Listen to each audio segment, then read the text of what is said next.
Good evening, my friends, brothers and sisters, neighbors, and those of you who live afar off. And welcome once again to the Leo and Larry Show, the place that helps you to, the show that helps you to know the things you need to know and tells you the places where you need to go. And this week we have an old colleague, comrade, brother, partner, uh, Yes, in, indeed. in all the work that we do. You probably have heard of him. At least you've heard of some of the things he's been involved with, people he's been involved with.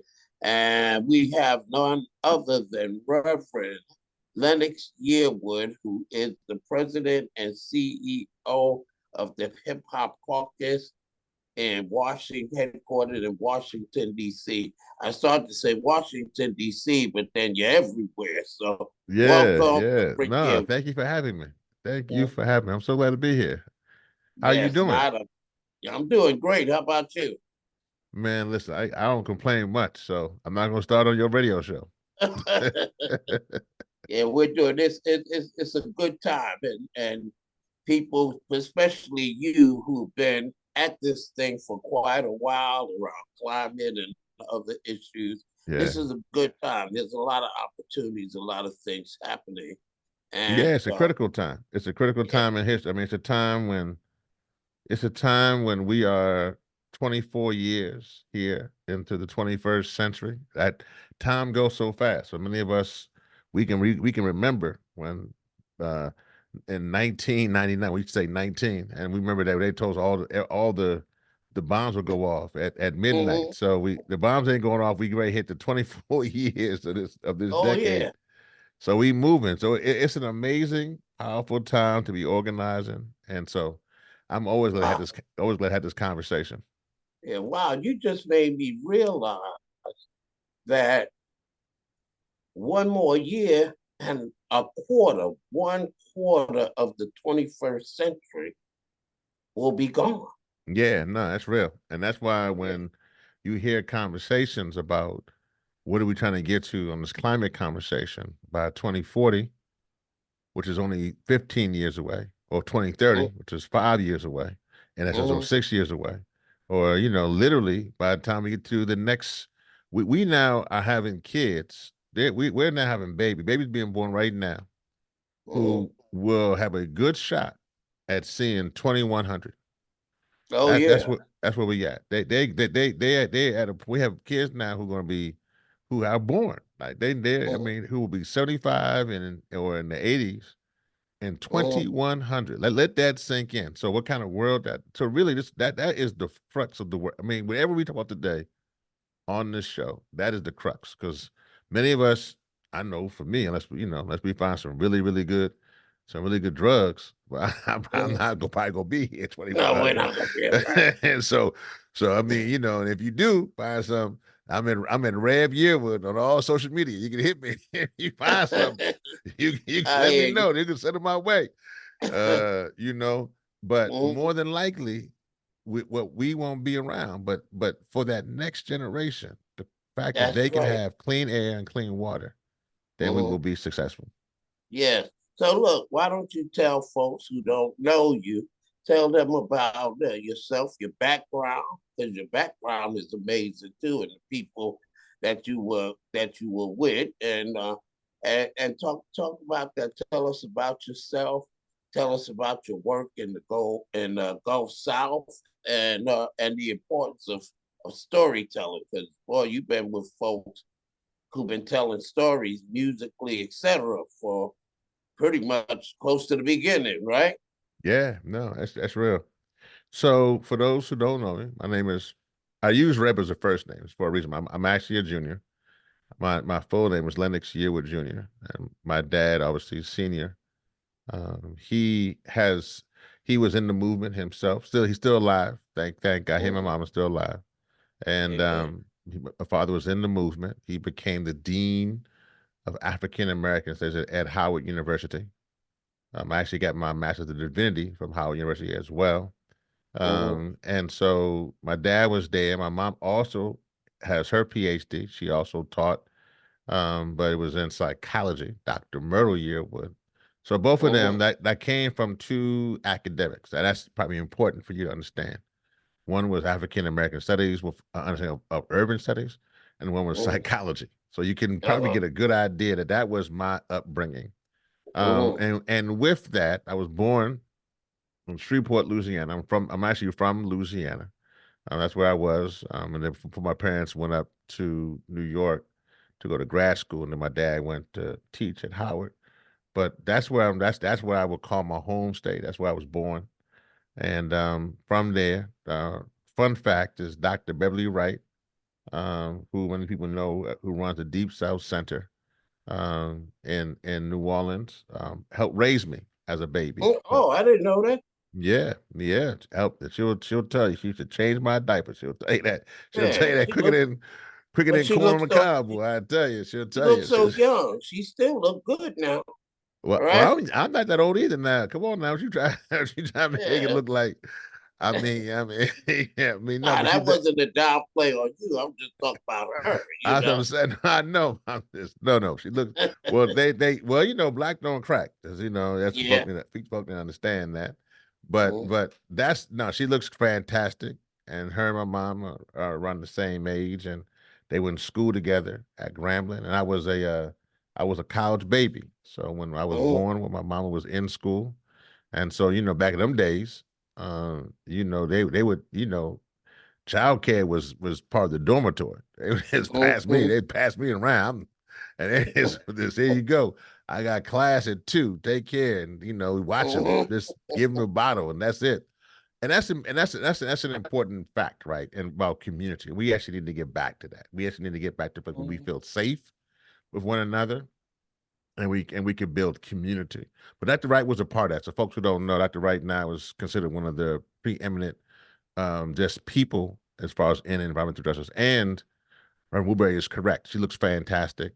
What I'm saying, for being my mom. My mom looks fantastic. And so, they look great. So anyways, went to school, went to college. I played college basketball in college. And then after that, went to divinity school. And at the divinity school, was working both teaching, which I was probably going to do, in my parents' footsteps, and as well as I was in the Air Force Reserves as a chaplain, doing Mm-hmm. that. So that was kind of my thing, and then really decided to go more into activism. So I didn't finish my PhD program, and I went into activism, and here we are. And then one of the things I realized from being around my dad and my mom was watching the importance of institutions. So one of the things that's key for me was around the fact that we don't need to build individuals. That'll happen. They individuals for me, and I'm folks who listen, I'm a Christian, I'm a person of faith. And so for me, I believe that gifts are from God. And so for me, I think that, you don't and a gift will make room for itself. You don't have to really fight to do that. But what we do Right. need to fight for is for institutions. And so my parents taught me that we need strong institutions. Individuals are important, but we need strong institutions. And in that, um, one of the things there, I've helped found the Hip Hop Caucus. And so I found that in 2004, actually on September 11th of Mm-hmm. 2004. So this year will mark the 20th year anniversary of the Hip Hop Caucus. It's grown so much. It's now a national organization with over 35 employees, has done some amazing things. It really has a theme of its theory of change is based upon using narrative storytelling as well as activism to create change. And so it Right. really believes in using one's cultural expression to shape Mm-hmm. one's political experience. And so Right. in that aspect, the Hip Hop Caucus now turning 20, has received just so. I mean, and a blessing. We have a tremendous amount of trophies and awards in our case. We were given the Latalia Moffett Human Rights Award for our work in creating the Gulf Coast Renewal campaign. I worked right after Hurricane Katrina. We have received awards for our Get Up the Vote efforts, for our Respect My Vote campaign, which actually has a world record. We actually registered over 32,000 people in one day in this country, Uh-huh. that wasn't connected to a campaign. So we have the world record for that. Mhm. We have created documentaries. We have created albums. We have an album called Album Home, Heal Our Mother Earth, which was done with stars like Neo and Common and Anthony Smith and El Varner, and I can just go on and on. And they created a climate album before its day. And in that climate Mhm. album, fun story was that one of the songs that was supposed to be on the climate album, Home, Heal Our Mother Earth, which you can still listen to, it turns 10 years this year. But Beyonce was actually going to put a song on the album. We were talking with her about climate change. And we're getting, and so at the time we were trying to get all the releases done, and we didn't get it in time. And so she ended up putting her song Sandcastles on her album Lemonade. So folks who are Mhm. listening, that was one of the first songs that Beyonce wrote. Now we all know now that since that time, and her hit song Texas Hold'em, which is a country Mhm. song, it has references nothing has no number a number of references to climate change, and Mhm. also climate anxiety. She talks about that. So it's amazing. That's one of the things we've done. So we work with artists from Drake and Beyonce and Regina Hall, and I mean, you name it. I mean, the list is Amanda Seals, Leslie Odom Jr. I mean, we work with so many artists, and our Mhm. latest piece we have coming out now is called Underwater Project. It's probably one that I'm most excited about. It's a documentary about Norfolk, Virginia, and Sliverized, but it's voiced over and features Wanda Sykes. So I'm excited. I mean, we were up for 2 Image Awards and we didn't win. One for a Mhm. podcast and one for a short NAACP, film that right? in NAACP Image Awards. We were up for 2 Image Awards. We didn't win, but so glad to have been in the running with the Mhm. podcasts we do, and as well as a another short film that we did with Dream Hampton, who did Surviving R. Kelly, did a short film called Fresh Water about the flooding in Detroit. So we stay busy about caucus, but our goal is to make things happen. So Mhm. glad to get a chance to talk about that amazing Oh organization. yeah. Well, I wanted to ask you about something because you connected with folks in the entertainment industry pretty early, even before the hip hop caucus, right? Yeah, yeah, I did. You- I used to work Yeah. with Jay Z. I did Voice Your Choice. Work with Russell Simmons, Hip Hop Action Network. Um, Run co DMC. created with Diddy on Vote or Die. So yeah, no, and many others. I mean, yeah. Yeah. So I've been, I well, I was gonna ask you about Run DMC. You used to do some things with them also. yeah, Yeah. definitely some things. Well, people who don't know, um, Run is Russell Simmons' brother. Mm-hmm. Joseph Simmons is his name. Was Run, and then Mm-hmm. became Reverend Run. So Rev Mm-hmm. Run. It's funny. We had people in the office when we were working together would say that's Rev Run, and they look at me, that's Rev Walk. So I that's a they would give me that's You Rev know, Walk. I used to ride on the bus and the subway with them That's because crazy. That's what's up. they came out of Howard. Yeah, most definitely out of Queens. Sure enough. Yeah, we used to ride on the F train together, Oh and I wow. was working at AT&T on 23rd and 6th Avenue, Yeah, and I the know that place. AT&T Yeah, office was in the same building as the recording studio on the second floor that they used to go to. yeah, Def Jam. That's wow. Yeah. Yeah, but all I ever did was nodded at them and said, "What's up, man?" That's it. I look. I should have got closer. I might be at another place right now. But yeah, Well, I they're mean, out of Howard. you know, Yeah, they sometimes you out want to of. get too close. Sometimes they get, everything is for a reason. So Oh sometimes yeah, you want to keep your distance. Sometimes that's not a yeah. bad thing either. So no, So look, that's a great story. yeah. Well, out of Southeast Queens, we've had a bunch of people come out Most of there. definitely. Yeah, the 50 Cent is out Yeah. of there. When I went to high school, James Brown's drummer was actually going to Andrew Jackson Whitney High School, Oh and wow. yeah, and they had a bunch of Colvey, who was a songwriter. Mm. live not too far from us. So I used to see Wilson Pickett, James Brown, different people at his house, you Wow. know, hanging out with his son. So yeah, Southeast Queens has had a whole bunch of people come out of that area. Yeah. And I That's and, what you and came up people with. don't know Queens is actually very beautiful. Queens looks it's Mhm. not like Queens looks very different than other parts of New A lot of York. New York. Yeah, Yeah, if you don't, yeah. so people, if you don't know Queens, Queens is nice. Yeah. So why don't you tell us about what you've been doing in the Gulf South? The Gulf South has been hit hard by climate change and Yeah. hurricanes, and still even now, it's like the whole global South is being hit hard. But here in the U.S., the Gulf South is one of the places we really need to make sure we're working with folks and helping out. Why don't you talk a little bit about your work in the Gulf South? And for some of our audience, tell them what states make up the Gulf South. Yeah.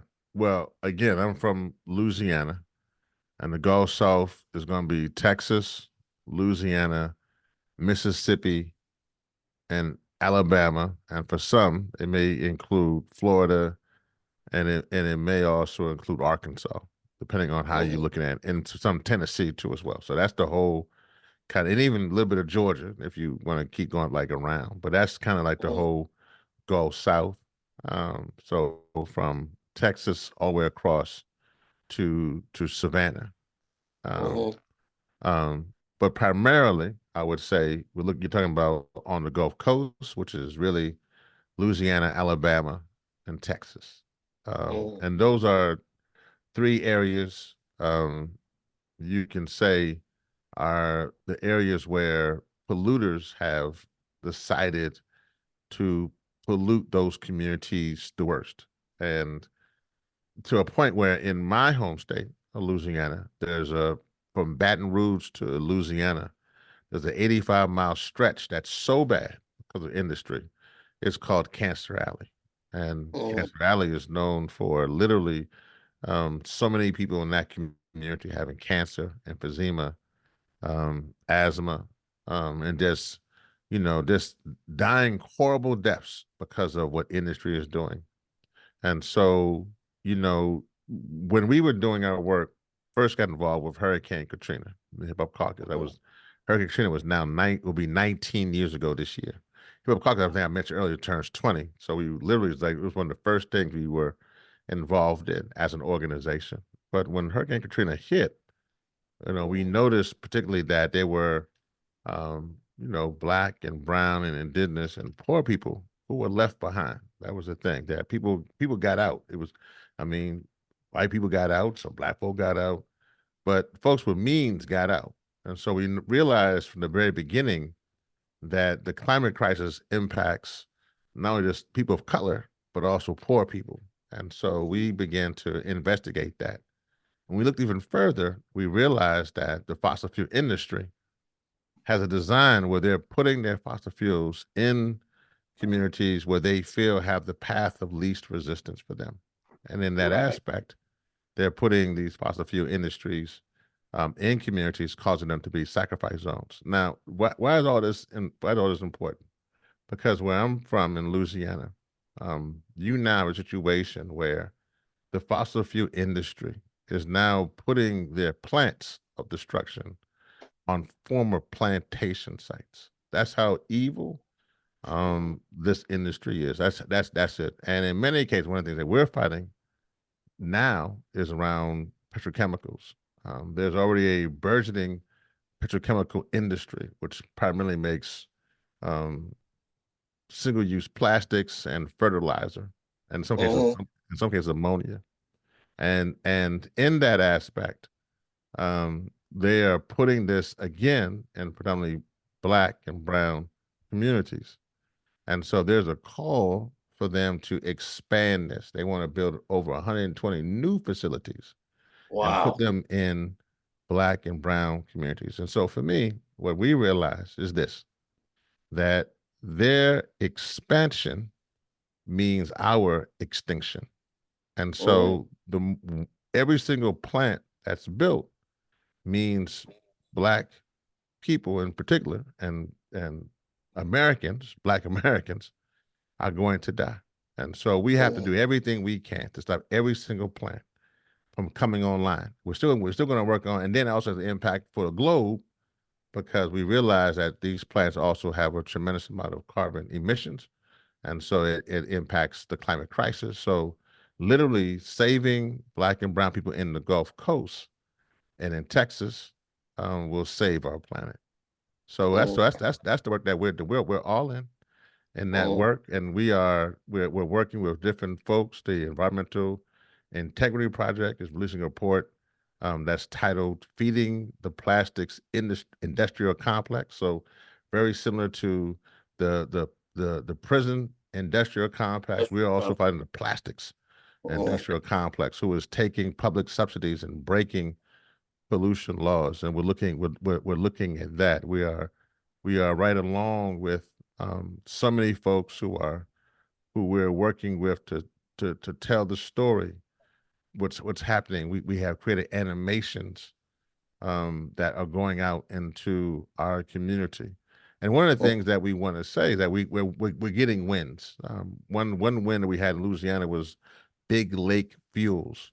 It was a proposed methanol plant in Lake Charles, and they actually requested to cancel its permits. So I definitely want to shout out congratulations to groups like Micah 68, Healthy Gulf, Vessel Project, which is Rochetta Zane, Restore Lake Charles, and so many who worked on Micah that. 68.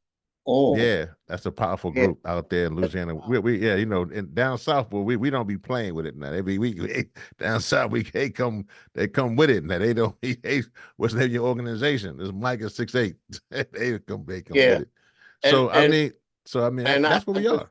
want to clarify for our audience that not just in the Gulf South, but across America, most polluting facilities are sited in Black and brown communities, They right? are. They And are. some indigenous tribal lands, and a very, very few of them are in low income white communities. But folks, I just want folks to not feel like, oh, this is just a one off. No, this is where you live, where I live. Any facilities that they think there might be environmental problems, health problems, you could rest assured that they're probably in Black and brown communities. Isn't that right, Reverend? Yeah, I mean, without a doubt. I mean, that's by design. And I think Mm-hmm. I think that's and what we're all seeing in poor white communities. Because I mean, one thing about this, when you go up to West Virginia and Ohio and Pennsylvania, you're seeing it there. But particularly, you're definitely seeing them put polluting facilities in Black and brown and indigenous communities. That because and making those communities into sacrifice zones. So that's the work that we're doing at Hip Hop Caucus. We're doing everything we can to stop that. I mean, even if no matter what it is. I mean, right now, I give you an example. Like I know that again, we work in the Gulf South, and so the Texas Commission on Environmental Quality is having a public meeting, and so our job and is regarding a draft wastewater discharge permit.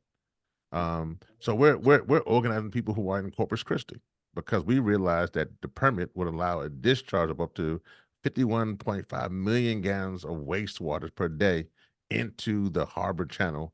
That is the drinking Wastewater. water for those communities. That's So it's that's that that's all kind of stuff. That's toilet water. That's that's everything. water So from so factories. so All so that's where we are. So whatever we got to do, like I said, our job is to be there. And sometimes, like I said before, you can't do this just by door knocking. You can't do this by just doing community meetings. And so this is where the storytelling part comes in at. So the ability Mhm. I was to gonna tell a ask you story. about. Yep. Mhm. Why is it important to tell your own story? This for our listeners. 'Cause I know you know the story about the human newspaper and the deer newspaper and what happened in that case. But Mm. explain to them why it's important that communities tell their own stories and not have other people, you know, Yeah. Well, explain what is happening, what isn't happening, etc. it's two levels to that. I'll quote our dear brother Malcolm X. He said, "He who controls the media controls the masses, Mm-hmm. and that's the first thing. So that's a matter of control. They have the ability to make the innocent guilty and the guilty innocent. And so I Mm-hmm. think that that's just from the words of one of our ancestors. But furthermore, I think it's just a standpoint of information. What we're seeing is that there is a push to keep folks ignorant. That's literally is the goal, to keep folks not knowing, and it has an impact. So one of the things we hear back in my home state, Louisiana, is so many people who will tell you they had no idea that these chemicals were causing cancer the way they are. They had no idea, and they're not being educated and informed. And so you have to become the media. That's critical. I mean, that's one of the things you have to become. I mean, you would love for the media, but those who are trying to, folks who have a, folks whose business plan means a death sentence for certain communities don't want you to know about their business plan. And so we Right. have to just remember that we need to just, we got to make sure and tell the story. So that's one thing. That's a key thing, and to tell a story to motivate, to get excited about what's happening, and also Mm-hmm. about what kind of future we want to see. I think that's another thing we talked earlier in the show about, how we're going to be at 2100, not too, literally is 75 years away, and how we're moving fast and all the different kind of things. But the reality is, what kind of world do we want? You know what I'm saying? What kind of world do we want to live to Mm-hmm. leave for the next For our generation? children and grandchildren, like Dr. King and others, who were in a different generation from us. We're living off of the seeds that they planted and the work that Most they did. definitely. Yeah, Yeah. no. And so for those out there who are looking at their children and grandchildren, do you want them to live in this world or do you want them to live in a better world? Well, it's not going to happen by magic.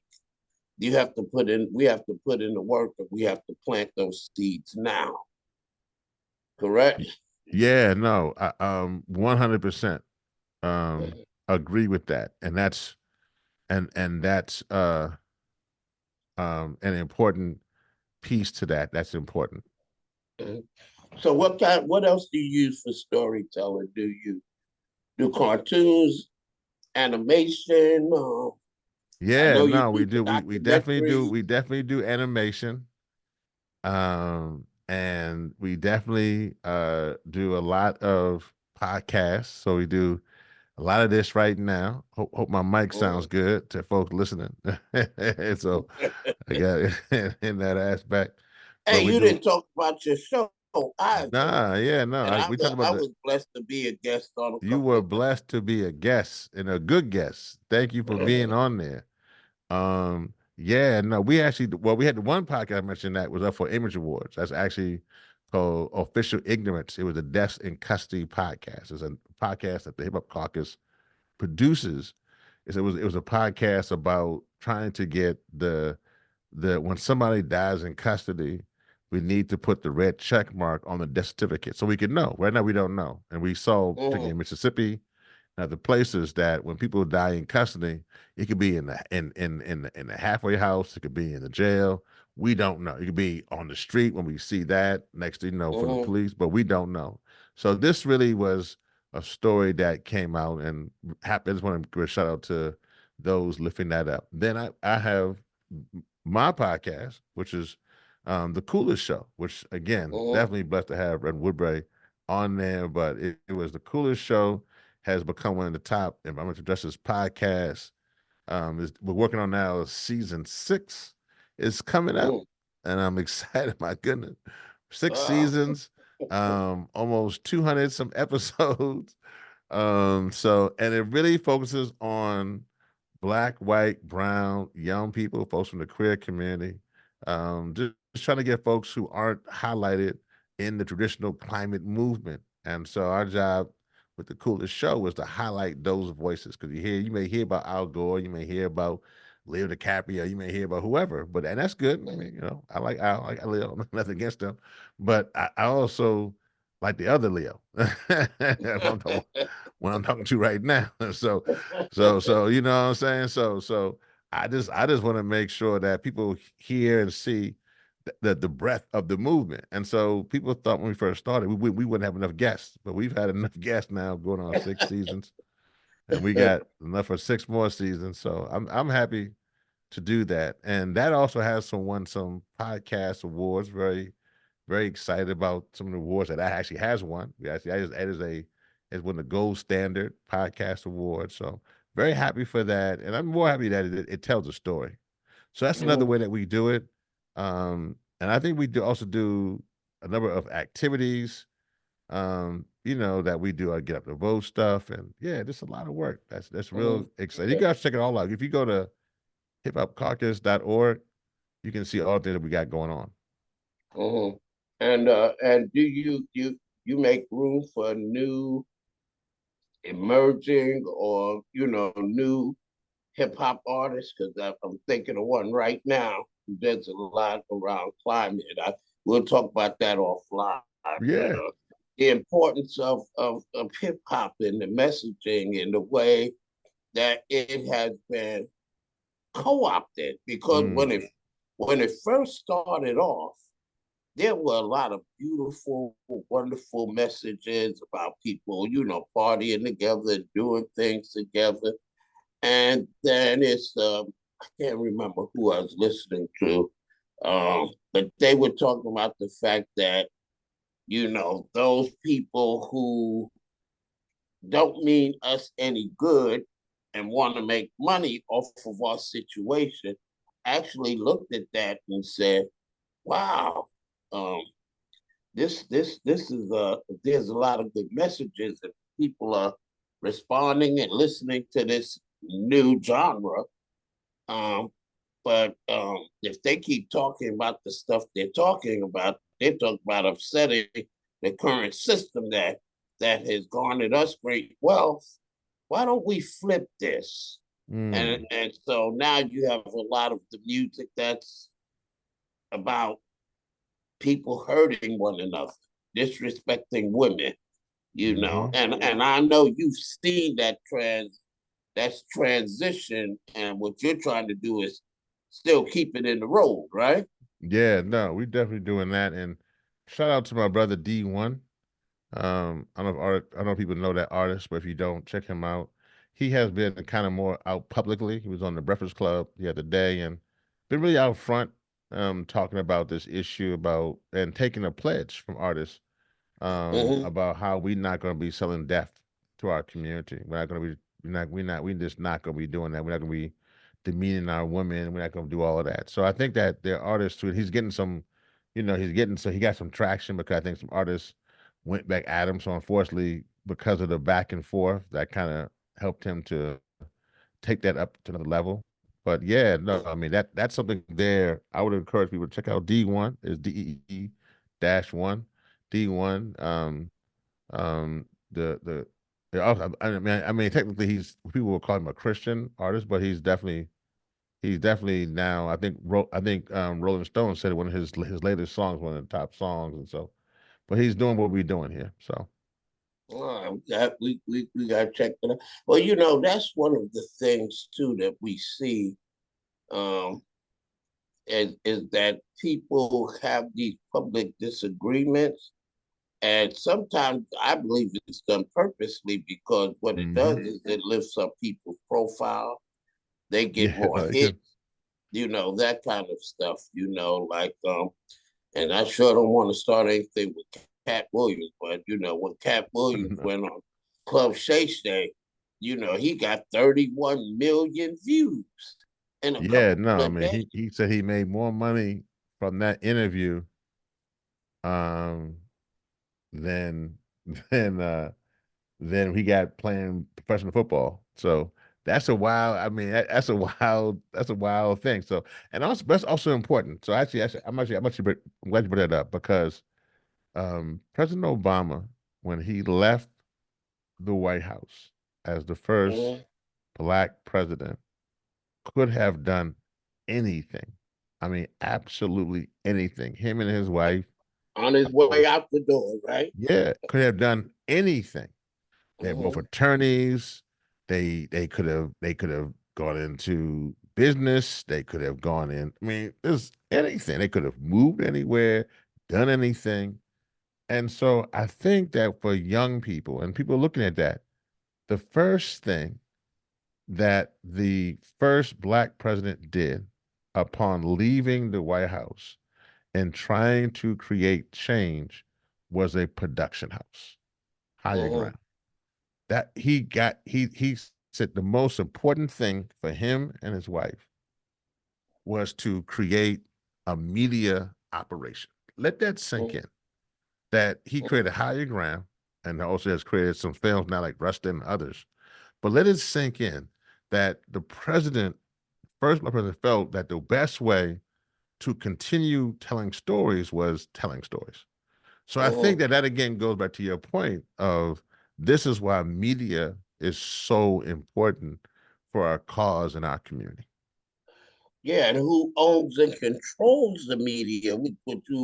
But you know why it's so important. People realize what you're doing and others telling your own story is so important because who funds these productions? Who funds these TV shows?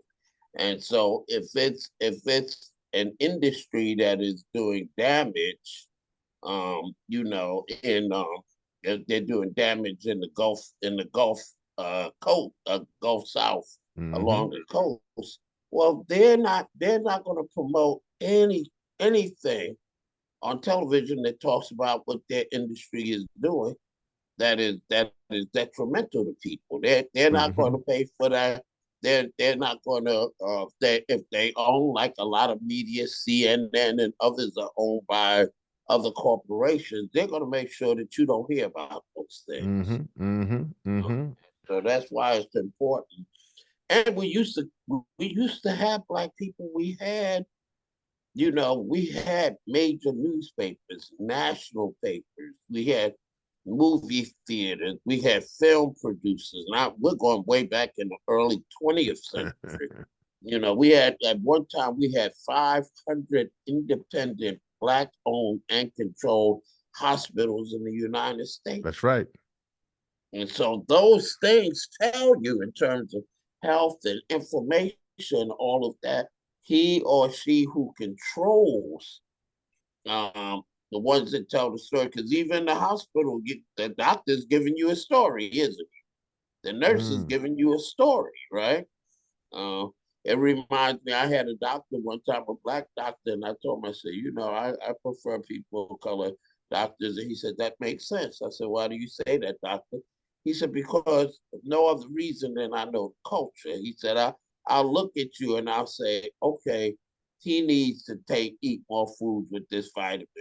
He said, Mm. so knowing you're an African American from the South, he said, I'm not going to tell you to eat more asparagus and Brussels sprouts. I might tell you to eat more turnip greens instead. You know what I mean? So Mm-hmm. again, who tells the story? And the story is based not just on the occurrence, but it's based on history and past Mm. experience. Am I right?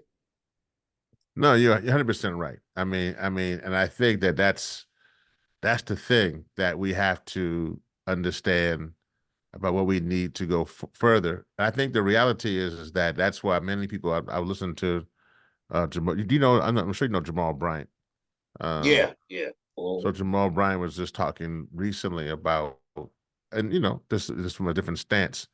I bring this up about going from not just civil rights to civil rights. And so I appreciate that. And one of the and I didn't bring this up earlier, but this is a good thing for me to bring up. One of the campaigns we're running is a campaign called Bank Black and Green, in which we're working with, Oh, um, I like that. yeah, Good. I'm um, sorry. I got excited. I'm sorry. no. And we actually been launching that. Actually, I think TD Jakes has his conference in Dallas. And so I think that we are just going to we're going to have a number of the black banks who are going to be there because just fit the good timing to do that.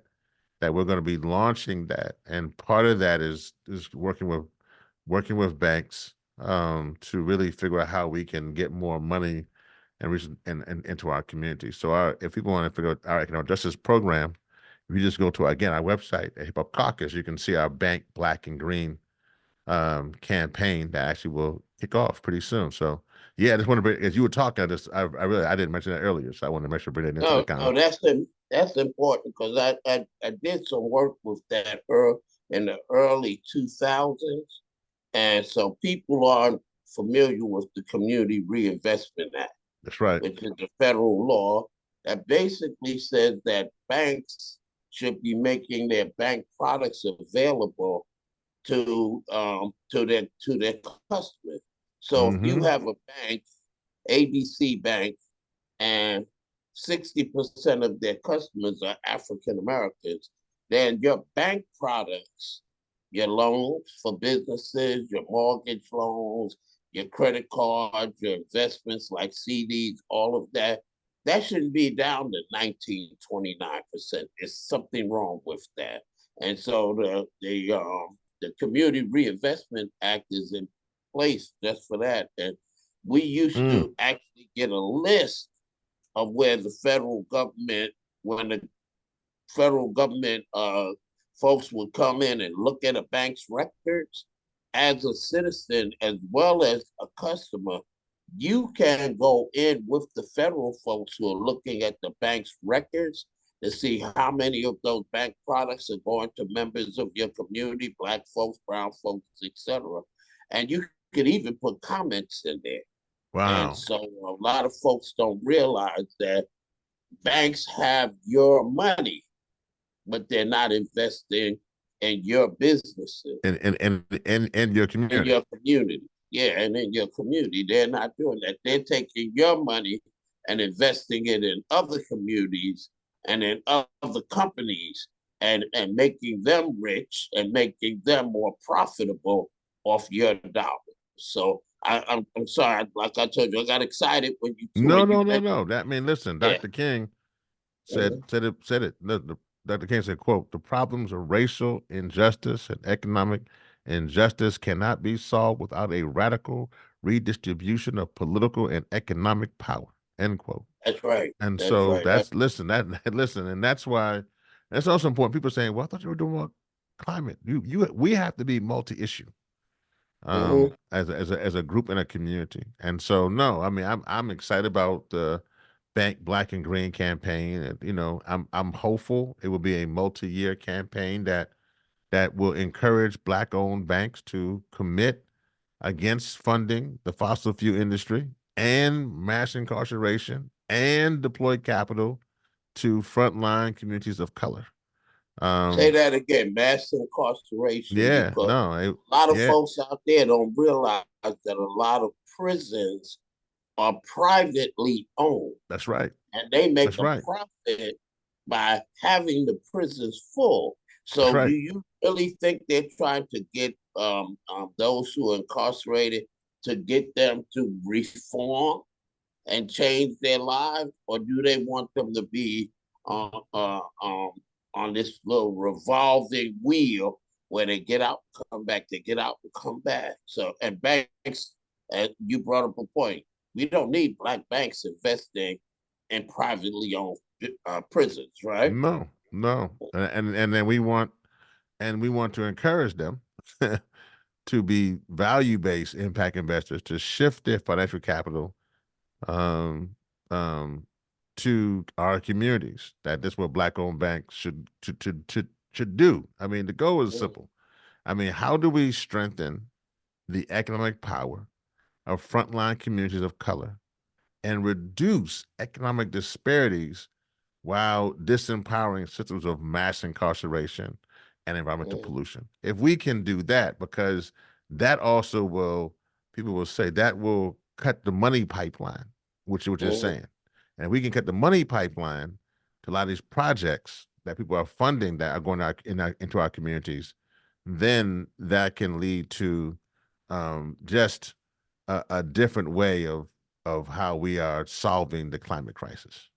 Absolutely. And as you said, all this stuff is connected. So it may not, in the work we do, sometimes people want to know why you're doing this. Well, it's all connected. It's all If there's connected. a if there's a hurricane or torrential rains and it causes flooding, Well, that causes damages to homes, to roads. People have to evacuate. You may get mold in your home. Now you have a health issue. The flood waters recede and they remove a bunch of topsoil, making it harder for the farmers. You know what I mean? So all of these things are connected. Oh, the justice, injustice, it's kind of like an octopus that has its tentacles everywhere, That's right. and you can't just deal with one issue. You have to make sure that it's justice for all across the board, That's right? right. Yeah, yeah. So boy, I'm excited. You have to let us know how we can help you with that initiative. Okay. Okay? Well, Yeah. I mean, we're launching next week in Dallas. That's first thing. So folks who are not sure when you hear this, but when we're launching in Dallas. But I would just say that please go to our website at Hip Hop Caucus. For you, everybody, I'll make sure we're offline. I'll make sure I get you information so we can keep it connected on some things. But yeah, Mhm. I'm excited about the Bank Black and Green um campaign. I think it's just also a a different way of approaching how we've been approaching the climate movement. I mean, one thing, like I said, we've been approaching it um, through just Policy, government. policy, government advocacy, but now we're Mhm. approaching it. I mentioned storytelling, but now we're trying to stop the money pipeline, and if we can do that, Mhm. then Mhm. man, oh man, oh man, oh man, then we can stop this and then reinvest that money so our community can do some things and move some things forward. I'm excited. So I'll definitely share that with you know Oh yeah, with you. and I'll tell you this though, we have a quarterly magazine, Environmental Justice Today, EJ Today. Awesome. Please, please, our next issue is June, because this one will be out this week for this quarter. Definitely put an article in the magazine that Okay, talks about that. Okay, I that will. that's I'll commit to that on air, and I can't deny it because I said it on No, air. no, But yeah, that's important. And I was talking with someone recently, one of our partners, and I was explaining to them because they were like, want to know, can we train up some people to do installation? I said, yeah, we mm, can get the people trained. And they said, oh, that'll create jobs. And, like one of my sons has worked in the solar installation industry. And it's like, yeah, it's good if we train up some people, but then you're going to take them out of the community. Because as soon as they hmm finish building the solar farms in South Carolina, this is actually happening. Then you're going to tell them if they want to stay employed, they got to come to Michigan. So now you're draining our trained labor pool is one. Two, you're taking all the money that you make off this project out of the state. So my response was, yeah, you can train the folks up, but we want them to stay in South Carolina. And they can mm, build a solar farm for you, but we also want them to be able to do ground arrays, rooftop solar, energy efficiency, different things like that. Because while we're dealing with the climate crisis and we're doing things like building solar farms, are we investing into businesses and jobs in our communities, or are we? Um, I don't want people to tell. I'm not calling white-owned businesses snakes, but to mm, use an old analogy that I used to hear, I heard some older pastors said many years ago. They had to be in their 80s, so this was about 20 years ago. They said you got to make sure you're not raising frogs for snakes. mm, I mean that we're not feeding people outside of our communities that are going mm. to be extractive and take all the money and all the trained, skilled people out of the community and leave us where we are. That's right. With the only difference being now we Wow. owe your company a bill Mm. instead of another company, right?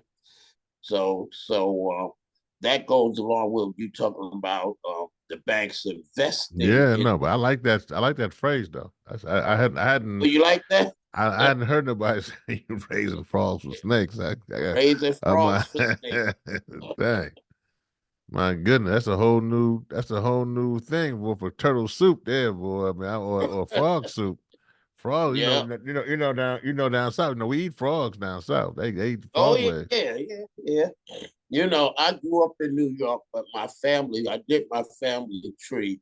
I have a good sister, Shasha, working on it.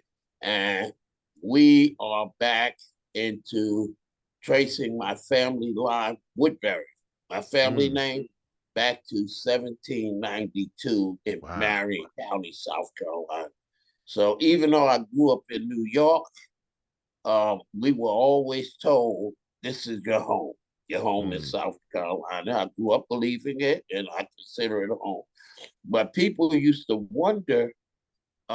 They used to wonder because my parents from the South, shoot, we were eating the same thing the people down South were eating. Some yeah. people, you eat frog legs, you eat You like, coon, you eat rabbits. You know what I mean? oh man. I Like had, it's I food, ain't it? had, I had somebody the other day in Lake Charles tell me I don't eat this though. I ain't gonna lie. I don't eat no coon gumbo. I'm trying to tell you. Coon gumbo. Coon, raccoon gumbo. Oh, I eat coon, but I've never had Well, coon gumbo. bless your heart. Bless your heart. You get you next time I go somewhere, I'm gonna slide my plate down to you. You gonna thanks, Red. I take it. I'm gonna slide my plate on down. They gonna be look, like, look. dang, they gonna Reverend, you ate that plate fast. I said, yeah, it was good. It was good. I'm a Southern New Yorker. I'm a Oh no, well Southern. you could be Southern New York and you can have all my raccoon gumbo all you want then. Anywhere in the world. Come on now, y'all eat some. Y'all eat some stuff besides frog legs down there Oh, that in no, I'm Canada. saying they I've eat. been I'm down saying there. there's alligator, there's frog. You're right, 100%. They eat. Muskrats, We all kind of stuff. nah, we ain't no we ain't doing no I ain't never muskrat. had any muskrat though. I ain't, see that we draw we we draw not the eating line. no raccoon. We ain't gonna be no coon. We ain't gonna act like no coon. We just leaving the coon. Coons gonna be just coons. We gonna leave the coons to themselves. I heard you slipping there. I ain't gonna be no coon. Nah, I'm just serious. I ain't gonna eat none, won't be none. Yeah. So talk some more about artists because Yeah. we've been that's something that we've been working on trying to bring more artists. We had a brother Thomas Rashad Easley who was on our creating a climate for change conference Mm-hmm. last year in October. And he does opening acts for Ludacris and uh David Banner and excuse me and a lot more.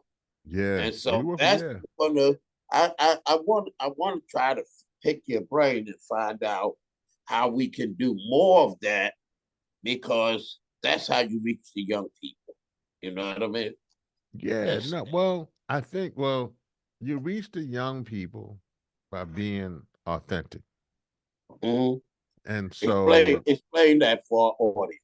yeah. So authentic means that for a young person, for anybody really, it means you're gonna do what you say, and you are who you are, and whatever that is, you're not making up any kind of facade. If you are someone who loves to beat the drums, when a red afro playing with some gold fire theme drumsticks, that's you. Like and that's who makes you. That's you. Be you.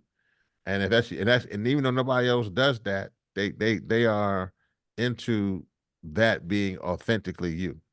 Mm-hmm. Um, and So I authentically eat cool. Thank you. Okay. yeah, no, and so I think that they also are based upon your word being your word, which is something we've always done too.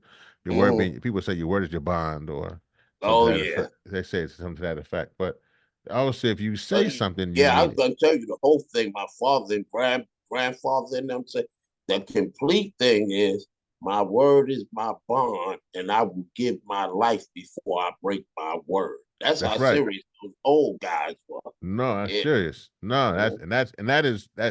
that is authentic Mm-hmm. right there. That is what that is in a nutshell. So I think for me working with artists, the one thing that I was very fortunate to do with artists is to realize that artists, and this is around artists who want to be involved with activism. There are artists who want to be involved with shaping their career.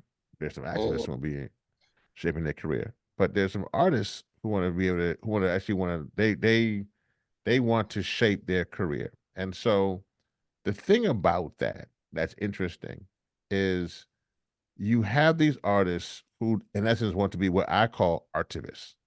Mm-hmm. It's the combination of an artist and an activist that they're doing. They have a talent, but they also want to use that talent to create change.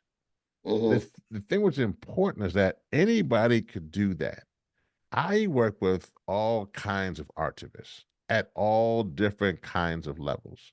And that's important because some of them may be superstars and some of them may just be somebody who's on the subway playing a guitar. Mm-hmm. But Mm-hmm. you work with all of them to use their skill to create change. And that has Right. helped me over the past 20 years work with some of the, you know, maybe this artists who I guess on the subway to some of the Mm-hmm. biggest artists that the world's ever seen. And so I think that, and but also there's a trust because then they also know that I'm real. They know that I'm authentic. Mm-hmm. I'm not doing this to just get close to them. I'm doing this because I want to really change. Like I said earlier, I want to stop the expansion of petrochemicals, and so that's authentic. That's what I want to do, and Right. so they do it or don't do it. And I think that's the thing for me with artists. And so for me, people will say, "Man, Rev, you work with so many artists over the years." I would just say, just because I want to teach them to be the best artivists they can be. Mm-hmm. And that's Optimism. what and that's the part that I think that they get involved with, and then we go for it. And I don't think people realize too the importance of storytelling and then also culture and arts. And That's I right. often share with people that folks look at Martin Luther King, Dr. Martin Luther King Jr., and they don't realize that when he went around speaking, Mahalia Jackson, who was one Yep. of the top, if not the top, gospel recording star, Aretha Franklin, Sweet Honey and the Rock, who were little girls then, and, have since been around the world, Yeah. Harry Belafonte. I mean, he had a Dick host of Gregory. I mean, Dick this Gregory, it goes Harry on. Belafonte, Ozzie Davis, Ruby D. He had Eartha Kitt. I mean, all Eartha these are Kitt. Mm-hmm. All so of these these people Red Fox. I were, mean, you're right. These are yeah, folks who were either involved in influenced. the movement and his That's right. work. Yeah. And I don't think today that people realize that your message, your musical talent can help to draw people. And when those people are drawn to that place, that rally, that church, etc., they're listening to the music and enjoying that, but they're also getting a message that is causing them to come together in unity and love and make a difference in their communities and change the world, make a better world. And we have so many talented people. I know you don't have that concern, especially in DC, but that is something I'm just gonna say on air and hope some people respond. That's something we struggle with here, Mm. trying to get more artists, more people with talent involved with the work that we do, involved with the movement, involved with making the world a better place. So you have to tell us your secret for that. Well, you just gotta start doing the activities. You gotta start. I bet you, if you start looking for them, they show up. I bet you Mm-hmm. that. I bet you if you start, if you can create I'm sure you already do this, but just create more and more opportunities for Mm-hmm. them to show up.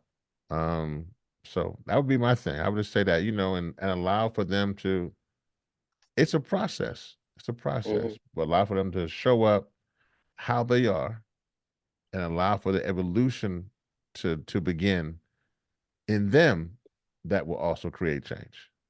That's great advice. We just started a arts and culture program, and we have, like I mentioned, a young man. He does hip hop. We got a dance group, and so, Mm, but the more, I mean, that's a few, but you need as many people involved as possible, right? that's right. Mhm. And with all kinds of genres. So Well, Christian. I think Tony K. Mombara said it best. Tony K. Mombara was an amazing activist. And they have this quote, and the quote is, the role of the artist is to make the revolution irresistible. Mm, And mm, I think that's the thing. The role of the artist. And it's interesting because I would study that quote. I would say that quote to many artists. I would say the role of the artist is to make the revolution irresistible. And I would say that quote. And then one day I thought about that. And I said, something that what Tony K. Bombara, she didn't say to make it happen. She said that the role of the artist is to make the revolution irresistible. But she didn't say the role of the artist is to make the revolution happen. And I realized because that's our job. That's your job. You listen mm, right now. That's your job. Our job to mm, then to be inspired as you put so well by these artists to be ready to go out there in the battlefield. You know what I'm mm. saying? Um, yeah, that's the next steps.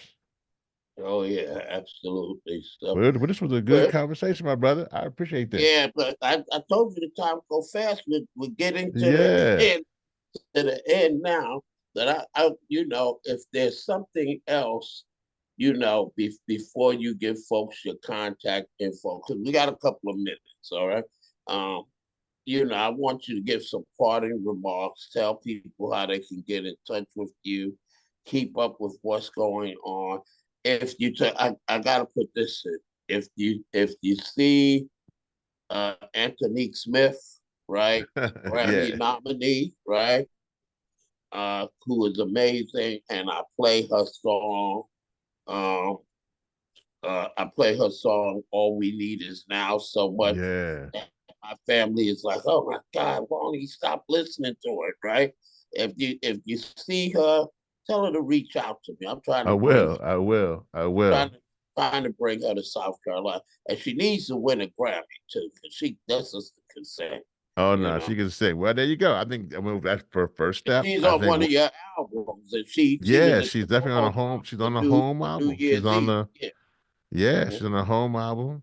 Um, I mean, I would say this. Actually, that's the first step. I would say I would love to see a concert in South Carolina with Anthony. That would be fantastic. I think that's Let's that's make a it happen. Let's make it yeah. happen.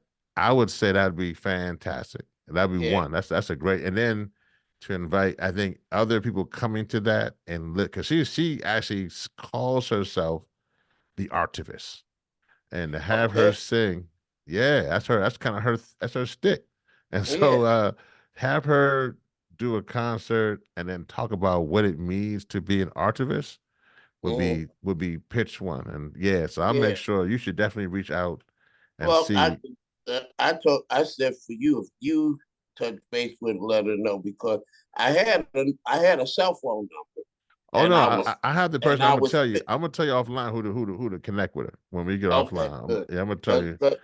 I had a number and I was fishing, and I got a big bite. And I got excited and I dropped You my lost. cell phone in the water, and I lost the fish and my cell phone, both Oh of my goodness. No, no. I'll make sure you have the right them. contact so she can make it. She can come. Maybe she has some. I know she. Mostly she acts too. People who don't know Anthony Smith, she's an actress as well. So she does a lot. She does a lot more acting Yeah. sometimes It, than she does singing. But whoa man. But you're right. She can. she Boy, was she on can. She Showtime, right? Yeah, no, she was on the Aretha Franklin movie. She played Aretha Franklin's mom. Mm-hmm. She was in a Marvel movie. Yeah, she was Yeah. in Notorious. She played Faith Evans in Notorious. So no, she's been people probably know her if they see the movie, but she's a singer. And Reverend Woodbury's right, Oh man. yeah. Boy, Yeah. she can Yeah. sing. I mean, I tell you. So let me Mm-hmm. say this. I think one of the things I would say, you asked one of the things you spoke about New York. I was in New York some years ago. Sean Bell had been killed. We don't Mm-hmm. know. Sean Bell was shot, I I think, over remember that. 40 times on his wedding night in New York Mm-hmm. City. And maybe the Earth Day after, or the year, maybe the year Earth Day after, so maybe about a year or two after that, I had to speak in New York and with Sean Bell in that neighborhood. Mm-hmm. And I spoke at that Earth Day. And I never forget, there was this young person came to me. And this young person came to me and they said, "Man, Rev Yearwood, oh man, that was a great speech." And I was like, "All right, well, thanks. I appreciate that."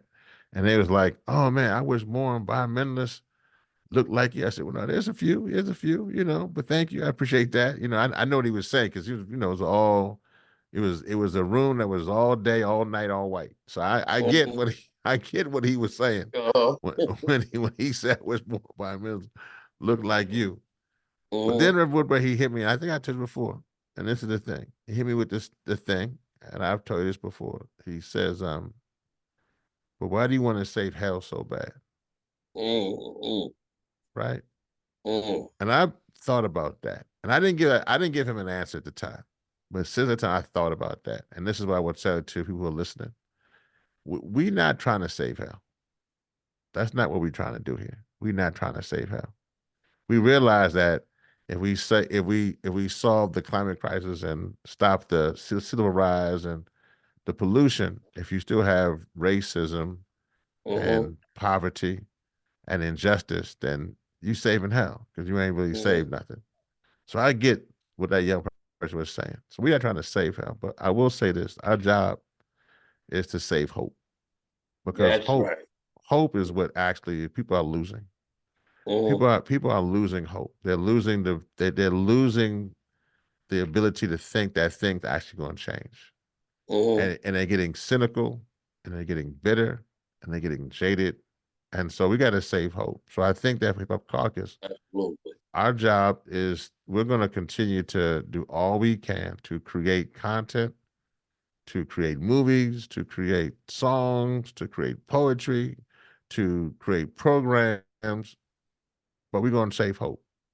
And Mm-hmm. so I would love for folks listening, they want to get involved, please come to hiphopcaucus.org, um, and go there. My information is on the website. If you want to reach me, you can just go there and click it. It's real easy. It's automatic.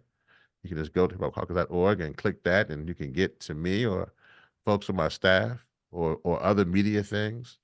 But that's where we are. We have a lot of work to do, but we ain't trying to save hell. Mm-hmm. And I hear and you. and but we gonna work like hell to save hope. Mm-hmm. Amen. Amen.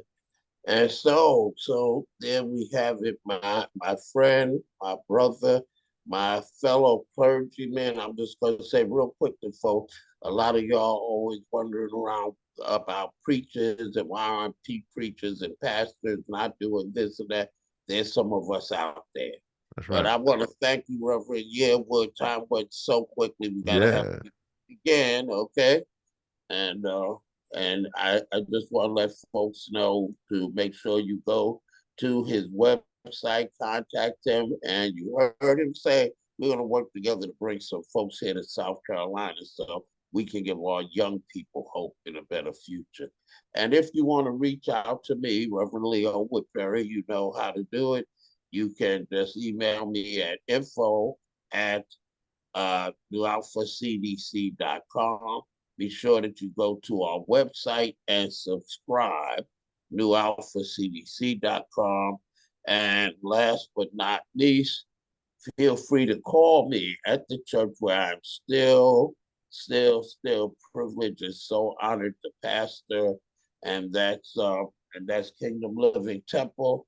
Phone number is 843-799-0740. And so thank you, Reverend Yearwood. Nah, thank you for having me. Okay, and until next week, this time, once again, if the Lord tarries, remember to go to the show that tells you the things that you need to know and the places where you need to go. And that's the Leo and Larry show. Stay blessed.